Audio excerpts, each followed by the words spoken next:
चलिए आज हम हिंदी के पाठ एक नव प्रभात नामक कविता पढ़ने जा रहे हैं। तो अब पाठ एक आपका है नव प्रभात। तो इस कविता के जो कवि हैं वो सोहनलाल द्विवेदी हैं। तो इन्होंने बताया है कि भाई सवेरा होता है तो प्रकृति में क्या क्या परिवर्तन होते हैं, तो उसके बारे में आपको बताने जा रहे हैं। तो अगर हम नव प्रभात का अर्थ लेते हैं तो नव का मतलब होता है नया और प्रभात का मतलब होता है सवेरा। अर्थात इसका मतलब हुआ कि नया सवेरा, नई सुबह। और नई सुबह मतलब जब सुबह होती है तो प्रकृति में क्या क्या परिवर्तन होते हैं सभी लोग जानते हैं कि सवेरा होते से ही सूर्य की किरणें निकलने लगती हैं, पशु पक्षी चहचहाने लगते हैं, वातावरण बड़ा सुखद एवं आनंददायक होता है। प्रकृति की हरियाली हमारा मन मोह लेती है। पक्षियों की मधुर आवाज़ व प्राकृतिक सौंदर्य हमारे मन में नई ऊर्जा व स्फूर्ति का संचार करता है तथा हम अपने आप को तरोताज़ा महसूस करते हैं। तो जो सोहनलाल द्विवेदी हैं वो कहना चाहते हैं कि आया सुबह सवेरा राही, अब अग जग की निद्रा है टूटी, अरुण किरण अंबर में छूटी, किया मलय ने फेरा राही, आया सुबह सवेरा राही। तो जो इन पंक्तियों में जो कवि ये बताना चाह रहा है कि सुबह माने बहुत भाग्यशाली। सुबह का मतलब होता है भाग्यशाली।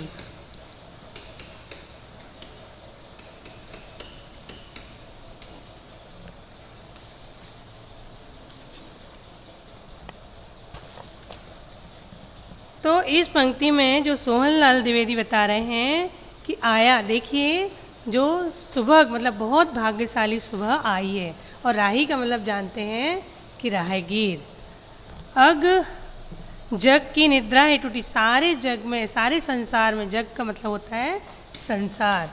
तो जितने भी संसार में लोग हैं जो सो रहे थे, निद्रा का मतलब होता है नींद, तो क्या हो गए, सभी लोग जाग गए हैं।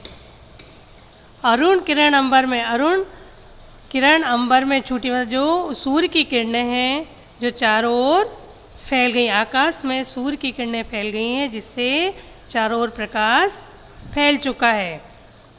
किया मलय ने फेरा राही, आया सुबह, और सुबह होते से ही इतनी सुगंधित वायु आती है। तो इस तरीके से जो कवि कह रहे हैं, देखिए कितना सुंदर सवेरा आया है। अब डाल डाल में फूटी कोपल, स्वर्णिम ताम्र नील और उज्ज्वल, किसने रंग बिखेरा राही, आया सुबह सवेर। प्रत्येक डाल पे जो नई नई कोमल नई नई पत्तियां निकल आई हैं और सोने तांबे और नीले उज्ज्वल जैसे ये रंग किसने बिखेरे हैं, तो ये सब किसने बिखेरे हैं, सूर्य ने, सूरज ने। इस तरीके से हे राहगीर, हे राही, हे मानव, देखिए सब सुंदर सुबह आ चुकी है। तुम भी अपनी आंखें खोलो, कनक किरण के जल में धोलो, मन का मिटे अंधेरा राही, आया सुबह सवेरा राही। देखिए तो बच्चों से कह रहे हैं अब तुम भी उठो और अपनी आंखें खोल लो। देखो कनक माने जो सोने किरण, जल मतलब जो सूर्य की किरणें हैं उसमें तुम अपने जल धो लो, मतलब उसके प्रकाश में तुम अपने आप को आलोकित कर लो या प्रकाशित कर ले, जिससे कि तुम्हारे जो मन के अंदर का अंधेरा है वो मिट जाए। और देखिए इस तरीके से सुंदर सुबह आ चुकी है। भर लो या आलोक प्राण में, वियोगों की रो कंठक गान में, नव प्रभात बन डालो राही, आया सुबह सवेरा राही। भर लो मतलब तुम अपने अंदर यह प्रकाश या जो सूर्य की किरणों का जो आलोक है, प्रकाश है, तुम अपने अंदर भर लो। और जो विहग है, जो विहग माने पशु पक्षी की जो सुंदर आवाज़ है, तो उनको तुम अपने अंदर भर लो। तो देखिए इस तरीके से तुम अपने आप को बदल डालो, नव प्रभात कर डालो। इस तरीके से कवि यहाँ पर कह रहा है कि तुम अपने अंदर सूर्य का प्रकाश भर लो और पशु पक्षी की गाने से अंदर नई ऊर्जा का संचार देखो, कितना सुंदर सवेरा आया है। तो इस पाठ से आपको यह सीख मिलती है कि सुबह का दृश्य हमारे अंदर नई ऊर्जा का संचार करता है। अब आपको इसके जो शब्दार्थ हैं वो लिख लेना है। तो इसमें सबसे पहले जो पर्यायवाची दिए हैं, जो समान अर्थ वाले शब्द उनको पर्यायवाची कहते हैं। जैसे जल का पानी और नीर दोनों होते हैं। इस तरीके से आप लोग तो इसमें जो दिए गए शब्द हैं उनके पर्यायवाची शब्द छाट कर लिखना है। देखिए आपके इसमें दिए हैं तो हमको इनमें से ही देख के ही इसमें लिखना है। तो देखिए पहला है जग। तो जग का क्या मतलब होता है? संसार। फिर उसके बाद ढूंढिए अब कौन सा है जग का मतलब? दुनिया।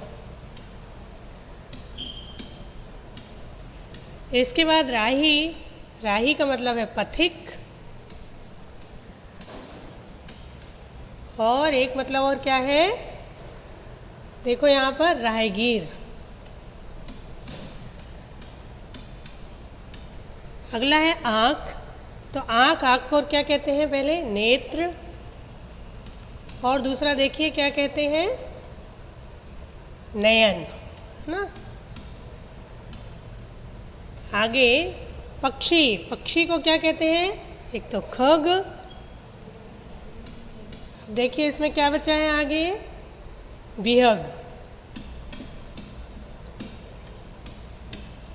इसके बाद प्रभात। प्रभात का मतलब होता है एक तो भोर और दूसरा प्रातः।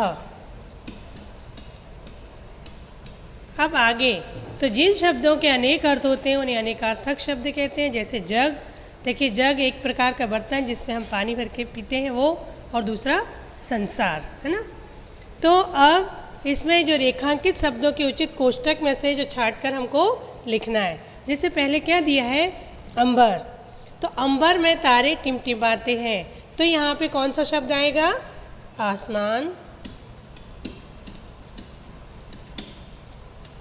सेकंड आपका है डाल में कोपलें फूटी। डाल का मतलब है टहनी। देखिए यहाँ अर्थ भिन्न भिन्न होते हैं लेकिन हम उसको वाक्य पढ़ के उसका अर्थ सही लिखते हैं। जैसे अपना मुख जल में धो लो। तो जल का क्या मतलब होता है? पानी। इसके बाद है कनक किरण के जल में धो लो। कनक माने सोना, है ना। इसके बाद है अरुण किरण अंबर में छूटी। तो अरुण, अरुण का मतलब होता है यहाँ पर सूरज। अब आगे देखिए उपसर्ग। सभी लोग जानते हैं उपसर्ग किसे कहते हैं? जो शब्द के आगे लगते हैं और अर्थ में परिवर्तन आ जाता है उसको हम क्या कहते हैं? उपसर्ग। जैसे इसके कविता में आपका कौन सा अर्थ दिया है? सुभग। तो सुभग शब्द आया है तो सु का मतलब होता है अच्छा, है ना। तो इसका अच्छा भला आदि का अर्थ दर्शाने के लिए हुआ है। तो जो भी चीज़ अच्छी होगी उसके आगे हम सु लगाते हैं और जो खराब चीज़ है उसके आगे क्या लगाते हैं? कु लगाते हैं। तो हमको इसमें सु लगाना है। तो जैसे उदाहरण से शब्दों के आगे सु उपसर्ग जोड़कर नए अर्थ भी बनाना है और शब्द भी उसके लिखना है। तो अवसर का लिखा है सु अवसर माने अच्छा मौका। अब कर्म। तो कर्म में सु जोड़ देंगे तो क्या हो जाएगा? सुकर्म मतलब अच्छे कर्म। इसके बाद है गंध, सुगंध। सुगंध माने अच्छी गंध या खुशबू। इसके बाद पुत्र, सुपुत्र। सुपुत्र का मतलब होता है अच्छा बेटा।